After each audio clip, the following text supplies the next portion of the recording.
one skill you want to master in this day and age that we live in, if you want to have an extraordinary life, it's the ability to learn rapidly.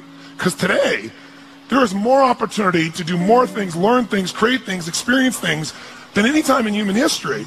But most people are way, way, way behind the times unless they grew up with technology and learning.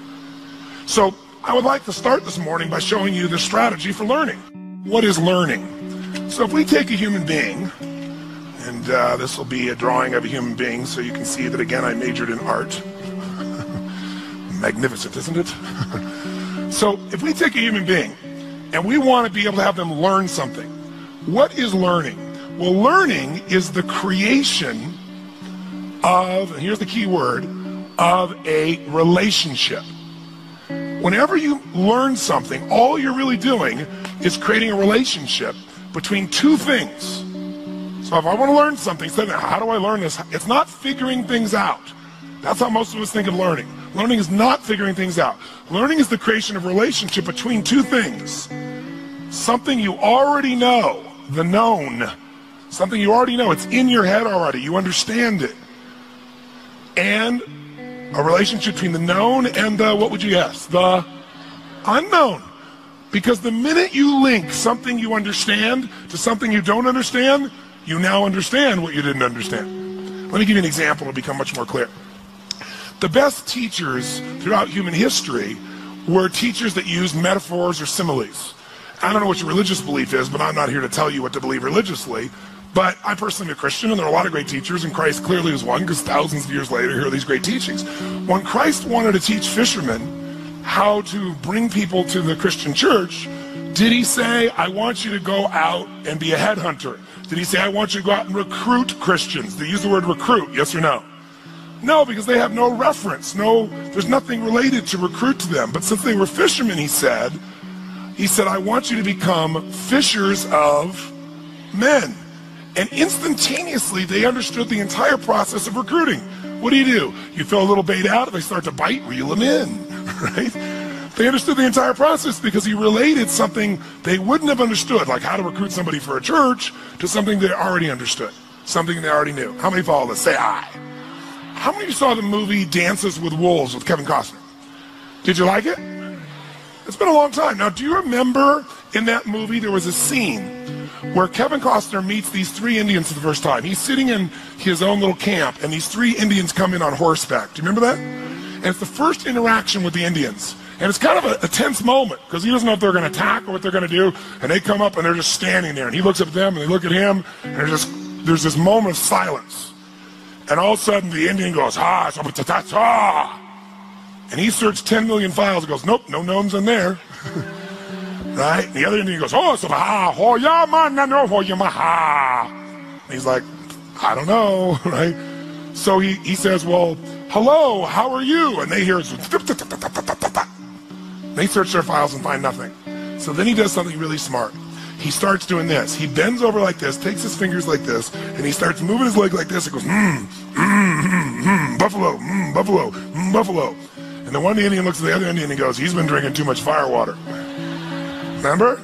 And the other Indian goes, no. And he goes, buffalo, buffalo. And the one other Indian, he goes, And he puts his fingers up like this, doesn't he? And he goes, tatunga, buffalo, tatunga, buffalo, tatunga, buffalo, tatunga.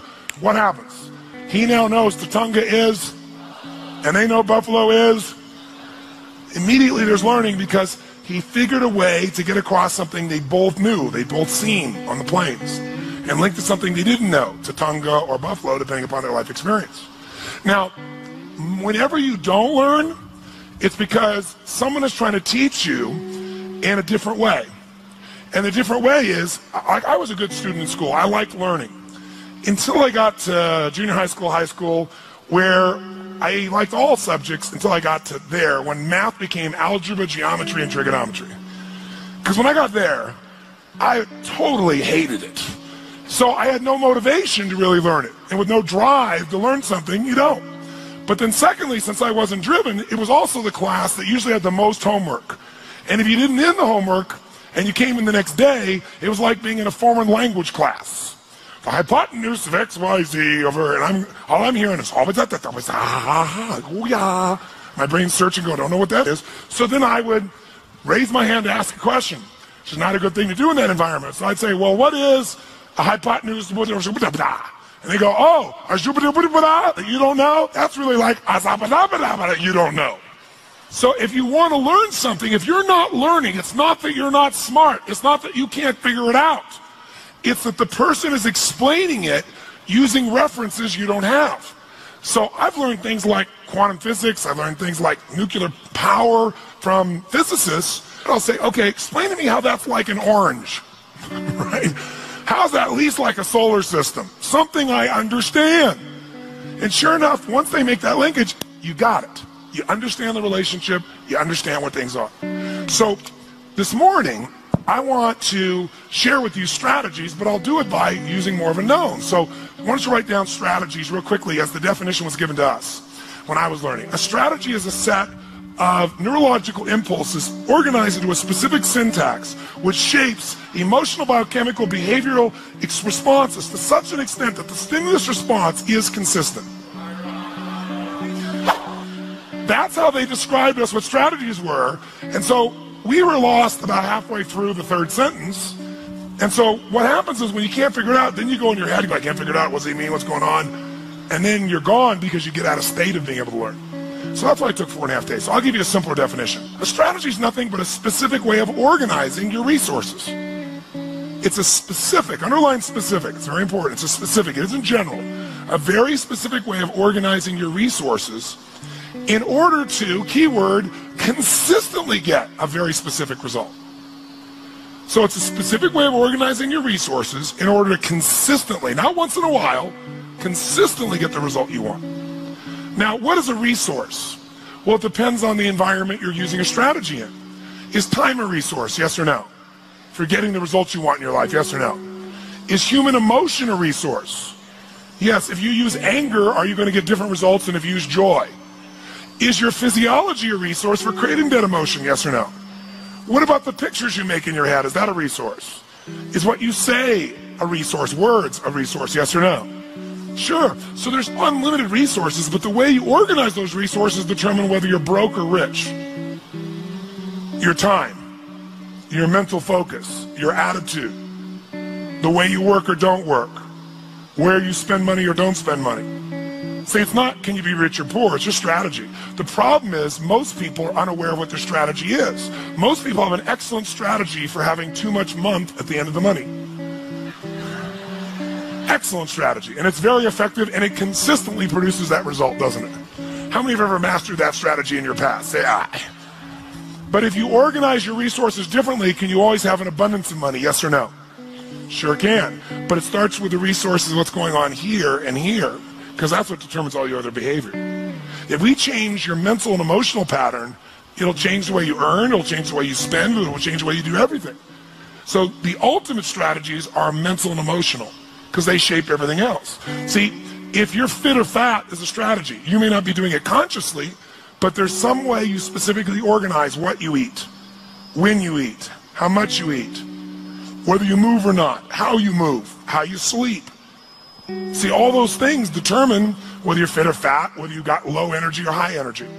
Are there specific ways of organizing your resources, of what you focus on, what you breathe, how you feel, how you move, how you eat, that will consistently cause you to have low levels of energy, or even better, are there strategies of dis-ease, that if you consistently do this, you can count on having disease in your body, yes or no?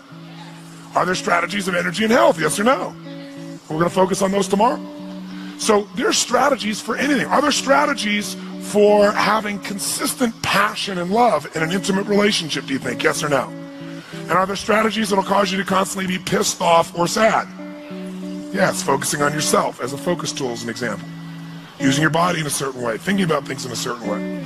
So anything you've ever done, almost everyone in this room, who here has ever had a relationship for some period of time, even a day, where it was magnificently fulfilling and exciting for you and the other person? Say aye. Then you have a strategy, and you think it's time that changes, but it's not, it's your strategy.